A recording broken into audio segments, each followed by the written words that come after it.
Hai semua, okey, mari mengenal apa itu sindrom Down.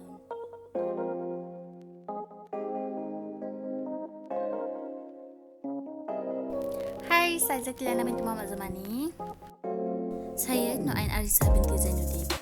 Dan saya Alia Putri binti Tambi. Baiklah, hari ini saya akan menceritakan tentang memahami sindrom Down. Okey, Down syndrome atau sindrom Down ini adalah gangguan genetik kerana munculnya kromosom tambahan pada kromosom yang ke-21. Okey, biasanya seseorang yang mempunyai 46 kromosom. Walau bagaimanapun, pada orang dengan sindrom Down terdapat 47 kromosom kerana kromosom tambahan. Okey, baiklah. Bagi kromosom tambahan ini mempengaruhi ciri fizikal dan kemampuan belajar orang yang menghidap sindrom Down. Okey, dalam beberapa kes, kanak-kanak dengan Down syndrome juga dilahirkan dengan masalah jantung, pernafasan atau usus. Walau bagaimanapun, sebilangan besar masalah ini dapat diatasi. Okey, keadaan ini tidak dapat diubati, namun dengan sokongan dan perhatian keluarga, anak-anak dengan Down syndrome dapat membesar tanpa merasa ditinggalkan dan hidup bahagia. Okey, terdapat beberapa gejala sindrom Down yang dapat dilihat sejak lahir. Okey, termasuklah hipotonia atau pembukusan otot, tulang hidung kecil dan hidung rata, mata yang condong ke atas dan keluar, mulut kecil dengan lidah yang menonjol, bahagian belakang kepala yang rata, telapak tangan hanya mempunyai satu lipatan atau garis, tangan luas dengan jari pendek, berat dan panjang rendah di bawah pukul rata. Okey, mengapa kanak-kanak dengan sindrom Down mempunyai wajah yang berbeza? Okey, walaupun orang dengan sindrom Down yang mempunyai ciri fizikal yang sama, mereka tidak sama persis dengan anak kembar. Orang dengan sindrom Down juga mempunyai tingkah laku dan kebolehan yang berbeza. Okey, penderita biasanya mengalami kelewatan pembelajaran dan perkembangan seperti duduk, berdiri, berjalan dan bercakap.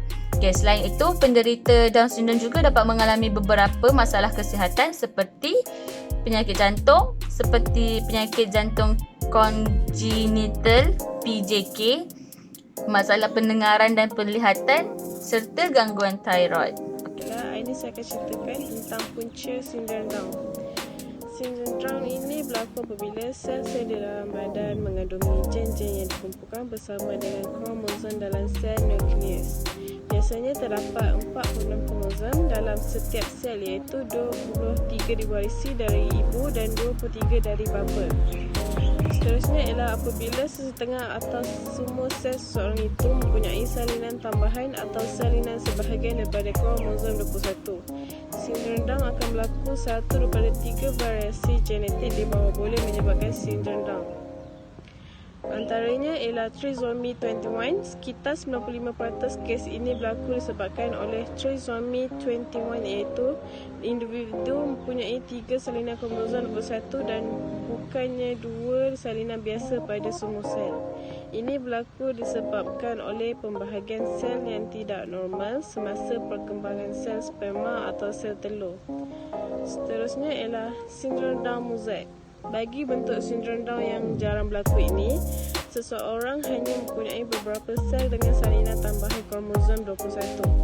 Mozaik pada sel normal dan tidak normal ini disebabkan oleh pembahagian sel yang tidak normal selepas persenyawaan. Seterusnya ialah sindrom Down translokasi. Sindrom Down ini juga boleh berlaku apabila sebahagian kromosom 21 berpindah translocated ke kromosom lain. Sebelum atau semasa persenyawaan, kanak-kanak sebegini mempunyai 2 salinan biasa kromosom 21, tetapi mereka juga mempunyai bahan genetik tambahan daripada kromosom 21 yang melekat pada kromosom lain. Seterusnya ialah rawatan. Didapati bahawa tiada rawatan khusus untuk penyakit tersebut. Orang yang mempunyai keadaan ini akan mendapat penjagaan untuk sebarang masalah kesihatan seperti orang lain. Pakar penjagaan kesihatan boleh mengesyorkan pemeriksaan kesihatan tambahan untuk masalah biasa yang berkaitan dengan keadaan ini. Campur tangan awal dapat membantu seseorang menggunakan potensi mereka sebanyak mungkin serta mempersiapkan mereka untuk menjadi orang berguna dalam masyarakat. pakar perubatan pendidik khas, ahli terapi pertuturan, tetapi pekerjaan dan terapi fizikal serta pekerja sosial boleh membantu. Pakar perubatan mendesak semua pakar untuk memberi rangsangan dan galakan kepada individu yang mengalami penyakit ini. Kanak-kanak yang mengalami masalah pembelajaran dan pembangunan tertentu mungkin layak mendapatkan sokongan pendidikan, sama ada di sekolah biasa atau sekolah khusus. Cara untuk mendiagnosis penyakit sindrom Down. Biasanya penyakit ini akan dapat didiagnosis selepas lahir.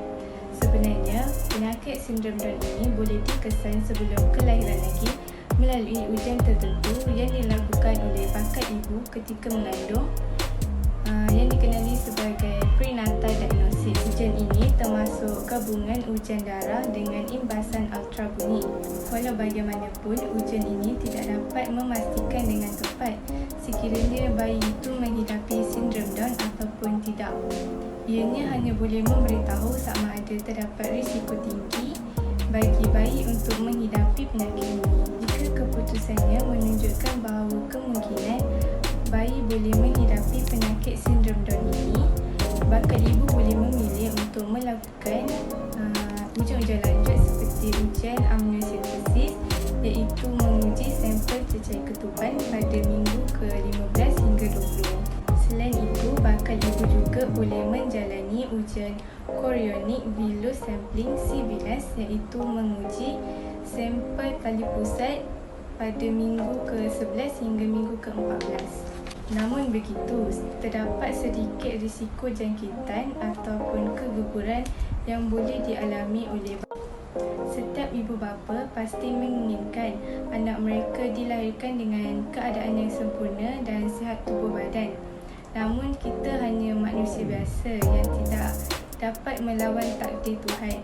Walaupun kita dikurniakan anak yang menghidapi penyakit seperti sindrom Down ini, janganlah kita merasa malu dan menyalahkan takdir. Setelah mengkaji tentang penyakit sindrom Down ini, dapat disimpulkan bahawa ianya merupakan masalah genetik yang tidak boleh berjangkit melalui sentuhan ataupun melalui perpindahan darah. Penyakit sindrom Down ini terjadi akibat ketidaknormalan kromosom yang ke-21 di mana terdapat 3 kromosom.